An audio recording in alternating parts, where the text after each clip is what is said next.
अग्नि पुराण अध्याय 2 मत्स्य अवतार। वशिष्ठ जी ने कहा, अग्निदेव, आप सृष्टि आदि के कारणभूत भगवान विष्णु के मत्स्य आदि अवतार का वर्णन कीजिए। साथ ही ब्रह्म स्वरूप अग्नि पुराण को भी सुनाइए, जिसे पूर्व काल में आपने श्री विष्णु भगवान के मुख से सुना था।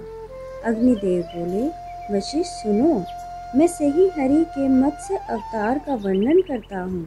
अवतार धारण का कारण दुष्टों के विनाश और साधु पुरुषों के रक्षा के लिए होता है। बीते हुए कल्प के अंत में ब्रह्म नामक नैमित्त प्रलय हुआ था। उस समय भू आदि लोग समुद्र के जल में डूब गए थे। प्रलय के पहले की बात है। वैवस्वत मनु भोग और मोक्ष की सिद्धि के लिए तपस्या कर रहे थे। एक दिन जब वे कृतमाला नदी में जल से पितरों का तर्पण कर रहे थे, उनके अखली के जल में एक बहुत ही छोटा सा मत्स्य आ गया। राजा ने उसे जल में फेंक देने का विचार किया। तब मत्स्य ने कहा, महाराज, मुझे जल में मत फेंको, यहाँ ग्रह आदि जल जंतुओं से मुझे भय है। यह सुनकर मनु ने उसे अपने कलश के जल में डाल दिया। मत्स्य उसमें पड़ते ही बड़ा हो गया और पुनः मनु से बोला, राजन, मुझे इससे बड़ा स्थान दो। इसकी यह बात सुनकर राजन ने उसे एक बड़े जल पात्र में डाल दिया। उसमें भी बड़ा होकर मत्स्य राजा से बोला, मनु, मुझे कोई विस्तृत स्थान दो। तब उन्होंने पुनः उसे सरोवर के जल में डाला, किंतु वह भी बढ़कर बड़ा हो गया और बोला, मुझे इससे भी बड़ा स्थान दो। फिर मनु ने उसे समुद्र में ही डाल दिया। वो मत्स्य क्षण भर में 1,00,000 योजन बड़ा हो गया। उस अद्भुत मत्स्य को देखकर मनु को बड़ा विस्मय हुआ। वे बोले, आप कौन हैं? निश्चय ही आप भगवान विष्णु जान पड़ते हैं। नारायण, आपको नमस्कार है। जनार्दन, आप किस लिए अपनी माया से मुझे मोहित कर रहे हैं?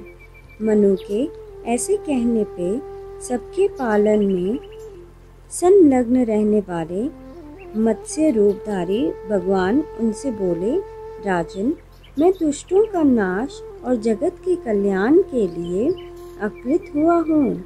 आज से 7वें दिन समुद्र संपूर्ण जगत को डुबा देगा। उस समय तुम्हारे पास एक नौका उपस्थित होगी।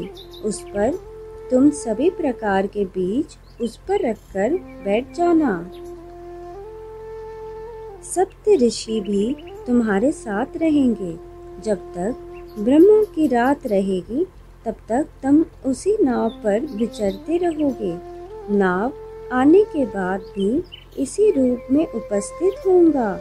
उस समय तुम मेरे सींग में महासर्पमय रस्सी से उस नाव को बांध लेना। ऐसा कहकर भगवान मत्स्य अंतर्ध्यान हो गए और वैवस्वत मनु उनकी बताए हुए समय की प्रतीक्षा करते हुए वहीं रहने लगे। जब नियत समय पर समुद्र अपनी सीमा लांघ कर बढ़ने लगा, तब वे पूर्वोक्त नौका पर बैठ गए। उसी समय एक सिंह धारण करने वाले सुवर्णमय मत्स्य भगवान का प्रादुर्भाव हुआ। उनका विशाल शरीर 10,00,000 योजन लंबा था। उनके सींग में नाव बांधकर राजा ने उनसे मत्स्य नामक पुराण का श्रवण किया, जो सब पापों का नाश करने वाला है। मनु भगवान मत्स्य की नाना प्रकार के स्तोत्रों द्वारा स्तुति भी करते थे। प्रलय के अंत में ब्रह्मा जी से वेद को हर लेने वाले हयग्रीव नामक दानव का वध करके भगवान ने वेद मंत्र आदि की रक्षा की। तत्पश्चात 12 कल्प आने पर श्री हरि ने कच्छ स्वरूप धारण किया। इस प्रकार अग्निदेव द्वारा कहे गए विद्यासार स्वरूप आदि आग्रह महापुराण में मत्स्य अवतार वर्णन नामक दूसरा अध्याय पूरा हुआ।